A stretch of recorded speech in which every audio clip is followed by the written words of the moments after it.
Le dragon, le serpent appelé le diable, Satan, désire avoir une ascendance, une puissance pour accuser ses frères.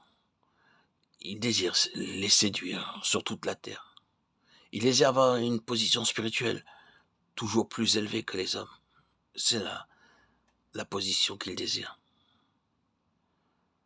Vous ne pourrez jamais être sanctifié, être là, si vous êtes sous un esprit de condamnation, si vous êtes sous un esprit d'accusation, si vous êtes occupé avec votre propre moi misérable, centré sur vous-même et non sur le Dieu, le Seigneur.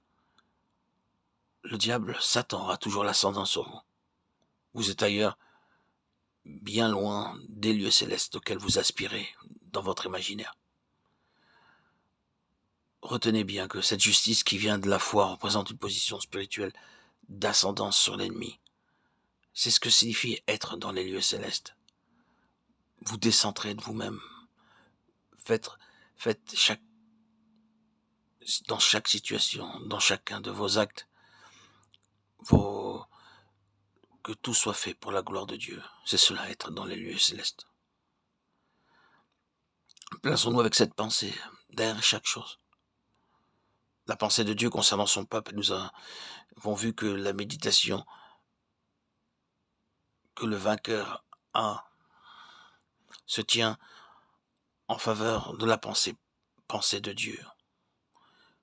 Un regard toujours vers Dieu. Cette pensée doit demeurer intacte. Toute chose dans la création visible de Dieu est une représentation de quelque pensée céleste.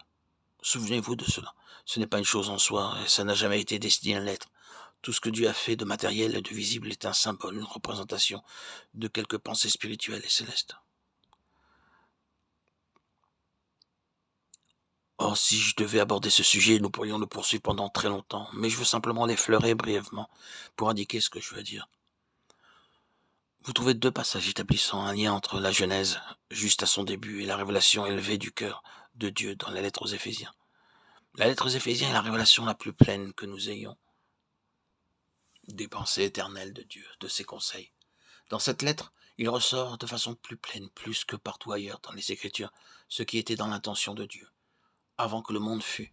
Et alors, vous trouverez qu'un passage du second chapitre de la Genèse est pris et cité dans Éphésiens 5. C'est pourquoi l'homme quittera son père et sa mère, s'attachera à sa femme, et les deux deviendront une seule chair. Ce mystère est grand. Je dis cela par rapport à Christ et à l'Église, Éphésiens 5, 31-32. Nous devons ramener Éphésiens 5 à Genèse 2, et par-delà y voir une pensée divine, à savoir que cette union de l'homme et de la femme est citée pour n'être qu'un symbole, une représentation d'une pensée divine de toute éternité, savoir celle de Christ et de l'Église. Et Paul déclare qu'il y a un mystère caché dans tous les âges et toutes les générations. C'était caché dans l'intention divine, mais porté maintenant à la connaissance. Ainsi, ces liens humains tels que ceux de mari et d'épouse sont une représentation de quelque chose dans la pensée de Dieu, une chose céleste. Je choisis cet exemple comme une illustration de ce que je veux dire. Partout dans la création visible de Dieu, vous trouverez le même principe établi. C'est une représentation d'une pensée spirituelle, d'une idée divine. Ainsi donc, Dieu a créé l'homme non pas simplement pour peupler cette terre et l'occuper, mais avec une idée spirituelle, une pensée céleste. Qu'il soit un être céleste, un peuple céleste, tout au centre de leur être. La nature céleste est la grande chose qui gouverne toute la création de Dieu, et spécialement celle de l'homme. Or, c'est là, si le Seigneur nous accordait une révélation qu'une différence tellement énorme s'établira pour nous. Or, c'est ce que Paul voulait dire quand il priait, comme nous aussi nous devons le faire pour nous-mêmes et l'un pour l'autre, qu'il accorde un esprit de sagesse et de révélation dans sa connaissance, afin que nous sachions quelle est l'espérance qui s'attache à son appel, et quelles sont les richesses de la gloire de son héritage dans les saints. Voici la chose céleste, son héritage dans les saints.